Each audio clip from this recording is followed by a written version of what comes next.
Hey trappers, Dale Billingsley here, Billingsley Brand Lures. Guys, what I want to talk to y'all today about is live market and snaring your coyotes. I've had a request to do this video, so I kind of thought I'd go over a few things.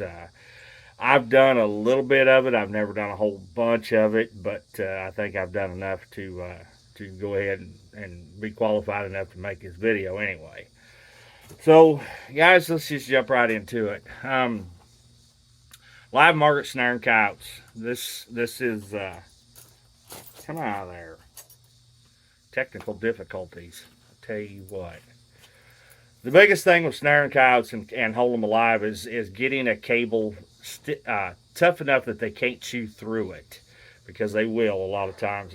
This is a 1x19 7x7, or gosh dang it, 1x19 5/64 cable. Now, if you were going to try to use a softer, more supple type cable than the 1x19, I would recommend you don't go any smaller than a 3/32 7x7.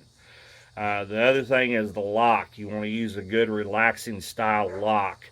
This is the mini lock here. You could use the washer lock, which is just a washer bent in a 90, something of that sort.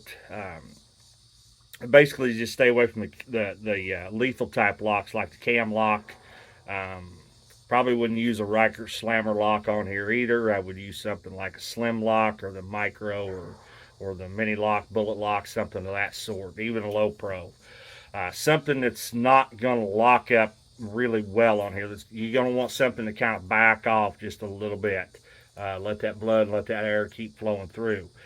The other thing is whatever you do, try to minimize entanglement situations with these. Stay off the fences, stay out of the brush. You're going to want to stay more in your open areas, trails, your open, wide open two-track trails, wide open livestock and deer trails, as long as there's no livestock running the trails. Dude, I can't stress that enough, guys. You don't ever set snares in and around, even under the fence when there's livestock present. Stay out of the livestock with these things. I don't care if you're running a breakaway or not. There's nothing ever 100%. So stay out of the livestock with them. I can't preach that enough. Uh, Guys are bad about that. The other thing is a swivel of some kind to keep that coyote to where he's got some mobility about him. You don't want to choke him down. You don't want to, stress him out, tangle him up, timber, knock it off. And then, of course, the tail of the snare, you don't run a real long snare. Run a short type snare on them. Say nothing over 5 or 6 feet. Because the last thing you want is him to hit the end of that snare really hard and jam that lock in him. Um, you want to make sure, you're trying to hold them alive. The other thing that I do, or did when I was doing it, is to put a stop of some kind. Now, it could be you could run a single ferrule on that cable. You can run a deer stop such as this on that cable. But the biggest thing is you don't want that loop to close down more than about 4 inches. That's about the diameter around a coyote's neck, and I'm talking deep in the fur. You want to be somewhere around that 3.5, 4 inch deal, and then you put a stop here so that lock can't close any smaller than that.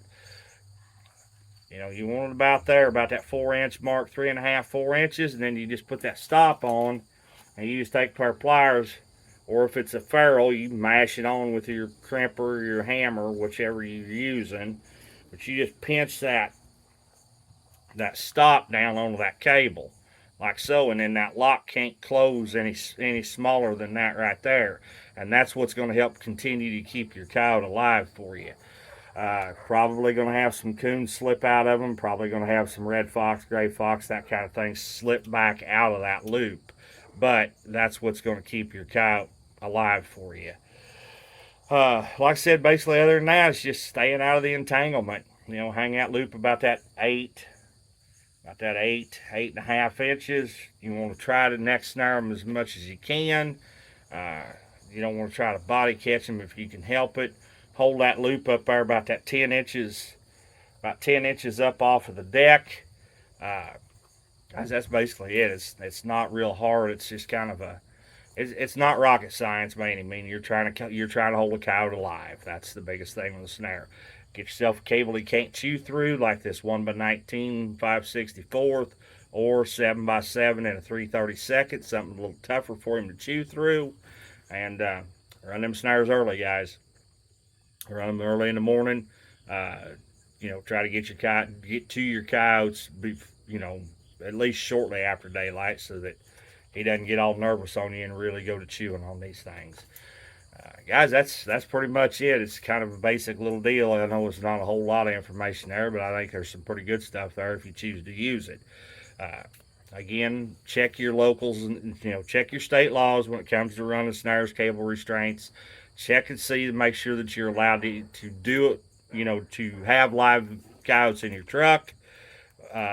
Make sure that you're allowed to transport them. If you've got to have, license, extra license, or paperwork of some kind from a vet, something of that sort, then make sure that you're doing that.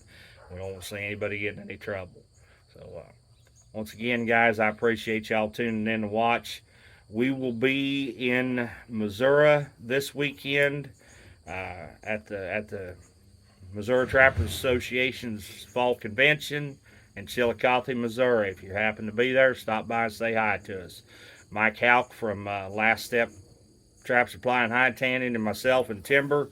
We look forward to seeing every one of y'all there. Thanks again, guys. Appreciate you. Once again, this is Dale Billingsley with another one. Signing out.